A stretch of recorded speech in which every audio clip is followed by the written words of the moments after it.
You feel like you've seen Star Wars 1,000 times. But here's something you probably didn't realize.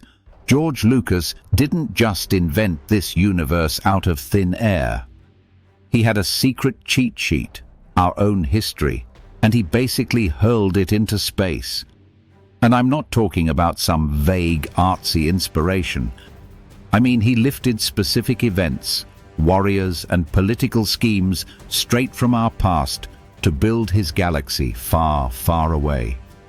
George Lucas was way more than a filmmaker. He was a serious history buff and a student of mythology.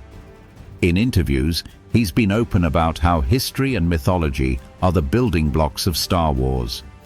He's said that while the soul of Star Wars is mythological, the political and social nuts and bolts are historical. He left a trail of clues for us, a historical cheat sheet that connects our world to his. From ancient Rome and medieval Europe to feudal Japan and the jungles of Vietnam, the DNA of Star Wars is woven directly from real human history. He wasn't just telling a story. He was retelling our story, just with droids, starships, and the Force. So today, we're digging into the creator's secret cheat sheet. We're breaking down the 7 biggest things in Star Wars that were pulled directly from real-world history, showing the epic saga as a powerful and sometimes wild reflection of ourselves. The Jedi Knights and the Knights Templar. Let's start with the most iconic figures in the whole saga, the Jedi Knights. This might surprise you, but the connection to the Knights Templar is so strong that in one of the earliest known drafts from 1973, a character was training to be a Jedi Templar. That one detail tells you exactly where Lucas's head was at. The Jedi weren't just inspired by the Knights Templar. In the beginning, they were conceptually one and the same, just in space. The historical Knights Templar were a real military monastic order that came out of the chaos of the First Crusade in the early 12th century. These guys were a total paradox, deeply religious monks who were also elite, ferocious warriors. They took strict vows of poverty, chastity, and obedience. Despite their individual vows of poverty, the order itself became incredibly rich and powerful, answering only to the Pope. They had their own uniform of white mantles, lived in temple-like commanderies, and were led by a Grand Master and a council of high-ranking officers. They were the guardians of Christendom, feared on the battlefield and respected across Europe. Now, hold that picture and think about the Jedi Order. The parallels are almost a one-for-one match. The Jedi are a monastic order of protectors, guardians of peace and justice for 1,000 generations. They wear simple robes, follow the strict Jedi code, and practice emotional detachment. They live in a huge temple on the capital world of Coruscant, and their order is governed by a high council of 12 masters. While the historical Templar leadership structure varied, the modern Masonic Knights Templar, which draws on their legacy, often features a commandery of 12 officers. Both are elite warrior monks who blend spiritual devotion with martial arts, acting as an independent body, serving a higher ideal of justice. But here's where the connection gets really dark. The downfall of the Knights Templar is a tragic story of political betrayal. On Friday, October the 13th, 1307, King Philip IV of France, who was deep in debt to the Templars, ordered a mass arrest. He accused them of heresy, tortured them into false confessions, and had many of them executed. It was a brutal, coordinated purge to wipe out one of the most powerful organizations in the world. Sound familiar? In Revenge of the Sith, Chancellor Palpatine, hungry for absolute power, gives the command, "Execute Order 66." What happens next is a galaxy-wide purge of the Jedi Order. The clone troopers, the army the Jedi had led, turn on them in a shocking betrayal. The Jedi Temple is stormed, and Jedi are slaughtered without mercy. It's the same story, a powerful order of protectors, betrayed and destroyed by a cynical political leader who saw them as an obstacle. Lucas didn't just borrow the look, he copied the entire historical arc of the Templars' rise and their tragic fall. Samurai and the Jedi Code. While the Templars gave the Jedi their organizational blueprint, their philosophical soul comes from the other side of the world, feudal Japan. George Lucas has always been upfront about the massive influence of Japanese filmmaker Akira Kurosawa on his work. In fact, the basic plot of the original Star Wars was inspired by Kurosawa's 1958 film The Hidden Fortress, where a major story is told from the perspective of two bumbling peasants, an idea Lucas admittedly copied by using C-3PO and R2-D2. But the influence goes way deeper than plot.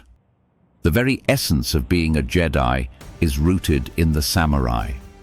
A popular fan theory suggests the name Jedi comes from the word jidaigeki, the Japanese term for the historical period dramas Kurosawa was famous for, films filled with samurai. The samurai lived by a strict code called Bushido, the way of the warrior.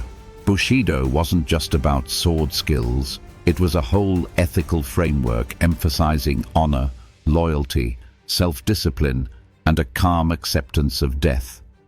This is basically the Jedi Code. Jedi ideals of peace, knowledge, and serenity are a direct translation of samurai philosophy into a sci-fi world.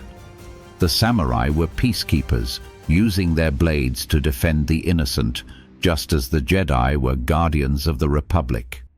Even the lightsaber, that elegant weapon for a more civilized age, has its parallel in the katana.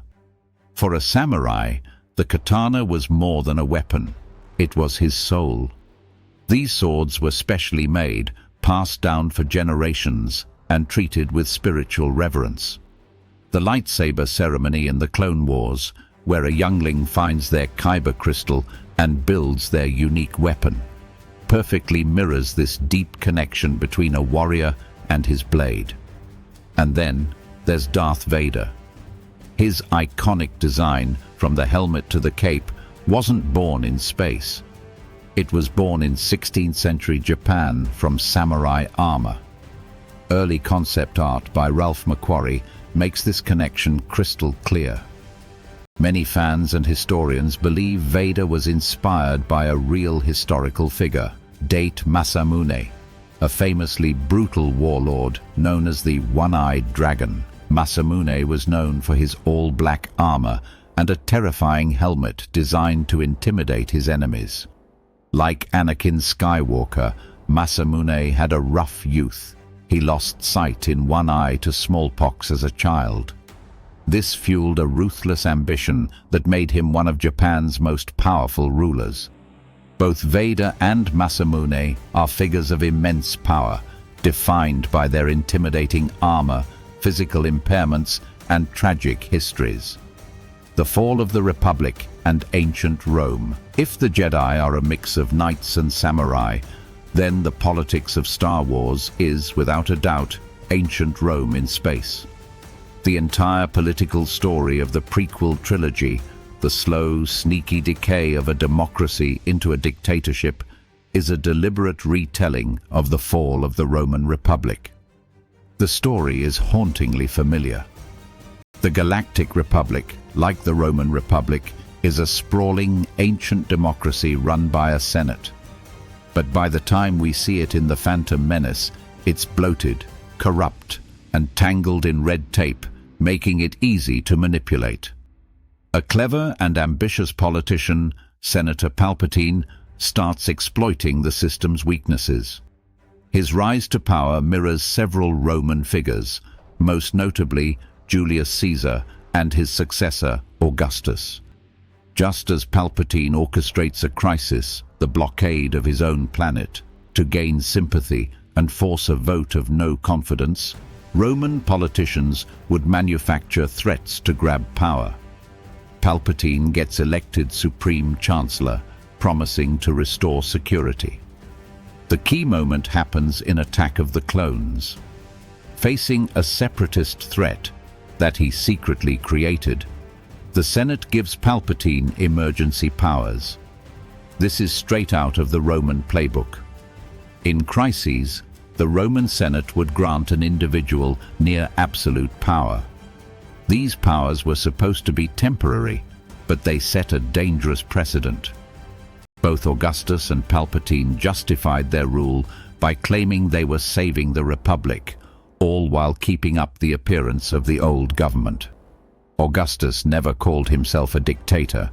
He preferred the title First Citizen. In the same way, Palpatine keeps the Galactic Senate around even after declaring himself emperor, giving his rule a thin mask of legitimacy.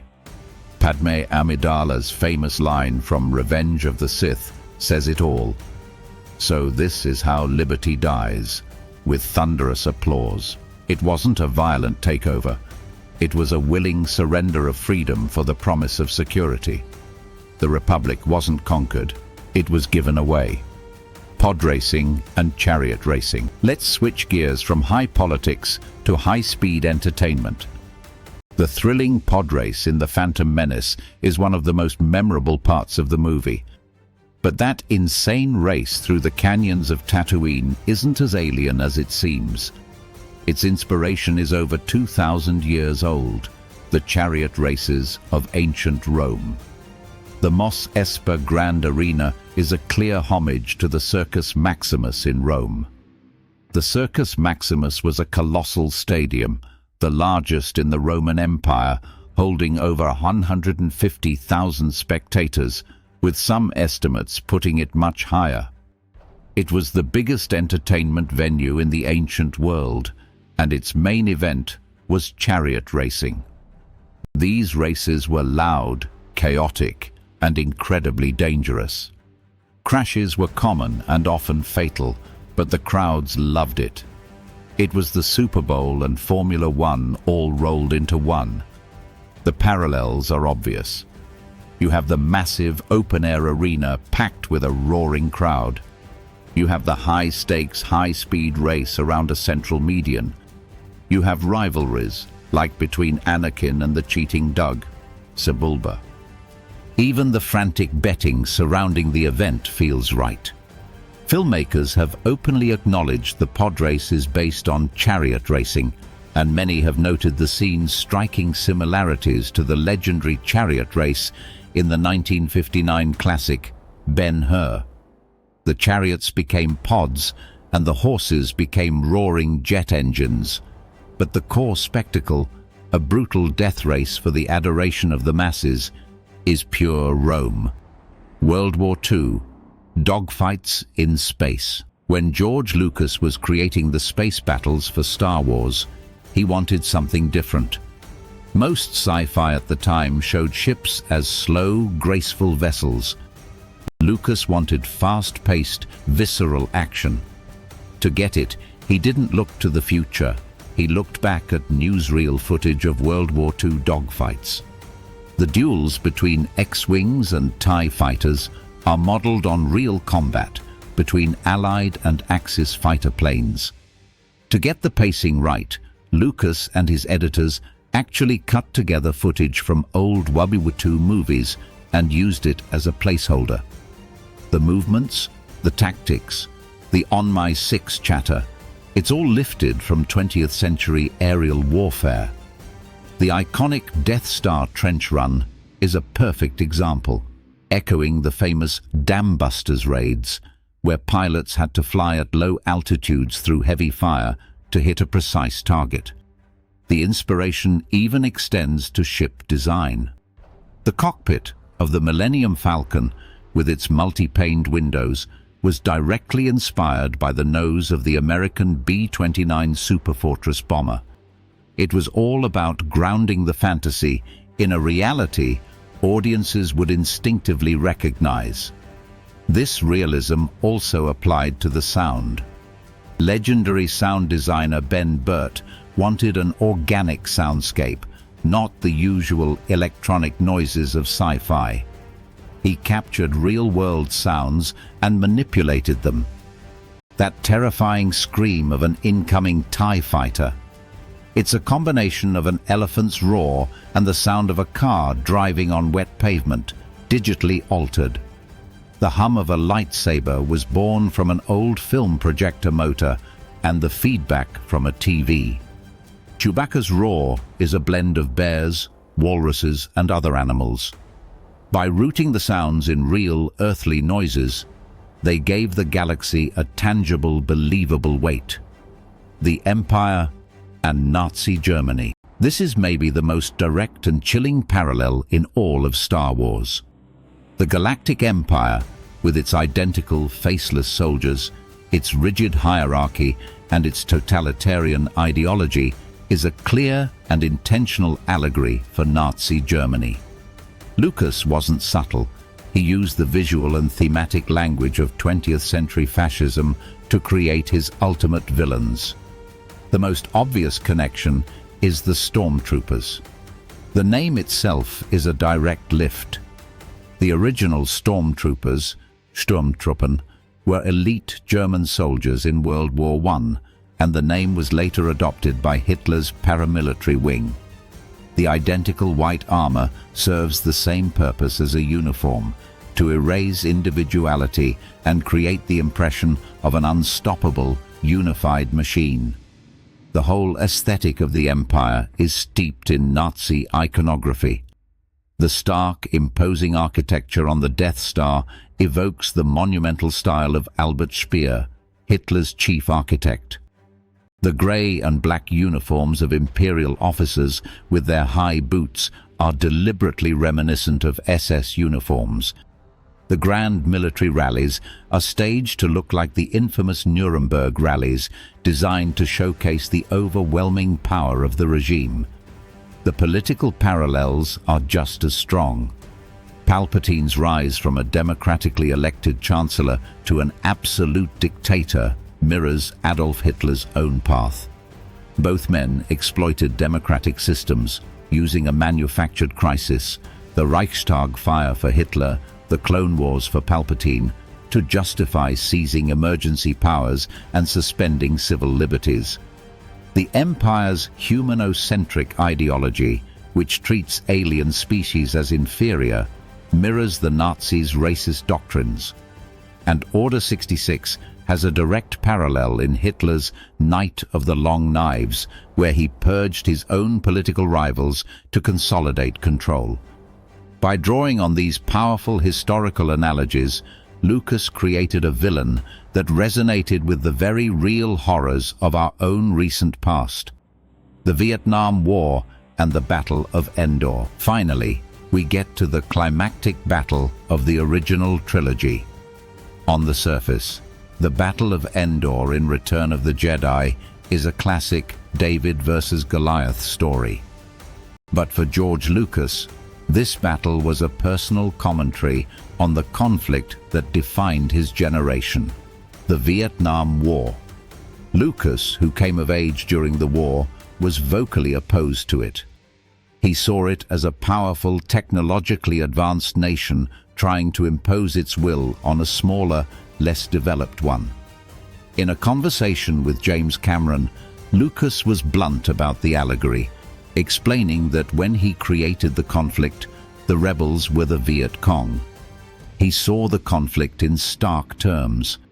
The Galactic Empire, with its overwhelming technology, its Death Stars, Star Destroyers, and legions of stormtroopers, represented the United States military. The Rebel Alliance, a decentralized group with inferior tech and limited resources, represented the North Vietnamese and the Viet Cong. This metaphor is most obvious with the Ewoks. Having an elite legion of the Empire's best troops defeated by a tribe of teddy bears with sticks and stones is still debated by fans. But for Lucas, that was the entire point. The Ewoks symbolize the Viet Cong guerrillas who used their intimate knowledge of the local terrain, the jungle, to outsmart a much larger, better-equipped invading force. It was Lucas's way of saying that will, determination, and fighting for your home can overcome any technological advantage. In a 1973 note, he described the core idea as a large technological empire going after a small group of freedom fighters. The seemingly silly victory of the Ewoks was his ultimate statement that brute force isn't always the deciding factor. So, the next time you settle in for a Star Wars marathon, remember what you're really watching. You're not just witnessing a fantasy unfold in a galaxy far, far away. You are watching a grand cosmic remix of human history. You're seeing the slow, tragic decay of the Roman Republic in the Galactic Senate. You're seeing the honor code of the Japanese samurai in the ideals of the Jedi, and the tragic betrayal of the Knights Templar mirrored in their extinction.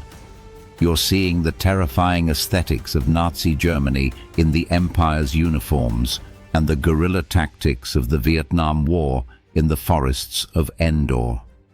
George Lucas built his universe on a foundation of historical truth.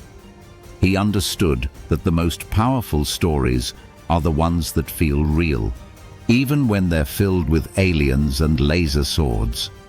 He used the rise and fall of our own civilizations to explore timeless themes of power, corruption, rebellion, and redemption. He proved that the best science fiction doesn't offer an escape from our reality, but rather a new and powerful lens through which to understand it. By taking the lessons of history and asking, what if this happened in space? George Lucas didn't just create a movie franchise. He created a modern myth that will continue to be studied and cherished for generations, precisely because it is, and always has been, about us.